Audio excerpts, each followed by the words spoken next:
just due to the way he asked, really. We'd met somewhat unusually for both of us, really, in a pub. And Duncan, he sat me down and he presented me with a postcard. Touchingly, the card said, it simply read, "You are the best man. Will you be my best man? You're my best friend." Oh, well, yeah, I thought so as well. And I was deeply touched. But unfortunately, this was kind of, well, me being touched was countered slightly by the choice of postcard, which kind of set my mind racing and put my body into a mild panic, really. It was a Thomas the Tank Engine postcard. Now, I will give him the benefit of the doubt here, but I'll give him the benefit of the doubt in assuming that he'd forgotten how the early part of my secondary school career was clouded by the nickname assigned to me by some rather cruel friends. One in particular is here today, Adam, you git. He's the bright orange guy, stand there, by the way. Yeah. Anyway, my nickname? The Fat Controller. From Thomas the Tank Engine. It's rather unfair, I felt, seeing as I was only a little bit chubby, you know? Anyway, it scarred me and it stayed with me, so I burnt the card, sorry about that. You've already heard our friendship. It began at nursery, but it was rather short-lived. As Doug said, it was only for a day. I was brought along to the Sanderlings nursery, run by Janet, by my own mother, just to give it a go, really. I couldn't understand why I wasn't really at my normal play school, messing about with toy cars in the sandpit, but as I would be on any other morning. But anyway, I arrived, and straight away, out come the paint pots, out come the sugar paper. I screamed for my mother and demanded to go home. I think it probably was determined at that point that I wasn't going to be an artist. Duncan clearly went the other way.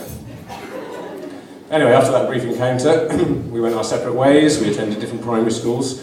I'm afraid I don't really have very much to tell you about those formative years, except that I'm reliably informed by Duncan's mother that, oddly, as a child, Dunk was really into the hokey cokey. Luckily, he managed to turn himself around, and that's what it's all about. So,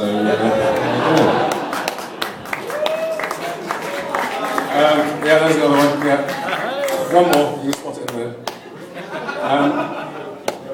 Together with who's singing that? Rob, have another drink, Rob. Later. Together with many of us here today, Dunk and I, we went to Hereford Cathedral School, and this is essentially where our friendship really developed, I think, Dunk. I was particularly impressed, and my admiration very much heightened for Dunk when he was the subject of a rather inspiring article in one of our favourite national newspapers. And, all right, I've got an excerpt here from April the 8th, 1996. Young tycoon Duncan McKellar wanted much more than bread and butter work. The 15-year-old public schoolboy was convinced that the sandwich board was ripe for a comeback. So, between studying for his GCSEs at Hereford Cathedral School, he set up an agency called Advanced Advertising. Now, he looks on course to fulfil his ambition of being a millionaire by the time he finishes university. Just goes to show you can't trust the Daily Mail. Anyway, the article goes on. Duncan, who lives at Kinnersley, Hereford and Worcester, dreamed up the idea after seeing a sandwich board on an old TV programme. He now employs 20 students to carry the signs around Hereford. After little more than 2 months, he has 15 clients. He has already bought himself an expensive new camera, and now he's saving up for a car, said his father John, a jewellery dealer. He still expects his pocket money, of course. 15 years later, John, nothing changes, does it?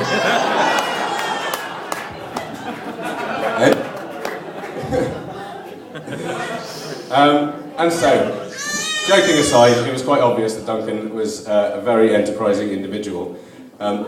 Publicised less widely was his enthusiasm for a good party and the odd drink.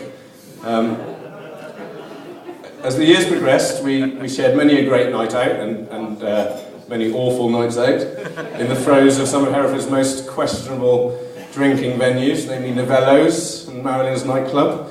Don't start on Novello's? No.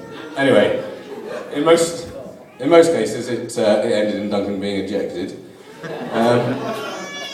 Fittingly, at the end of our time at Hereford Cathedral School, Duncan received the much coveted title of Party King in our school leader's handbook. So, he's still got it. Party King, yeah, what a great category. So, after leaving Hereford Cathedral School, Dunk gained a place to study at the Slade School of Fine Arts.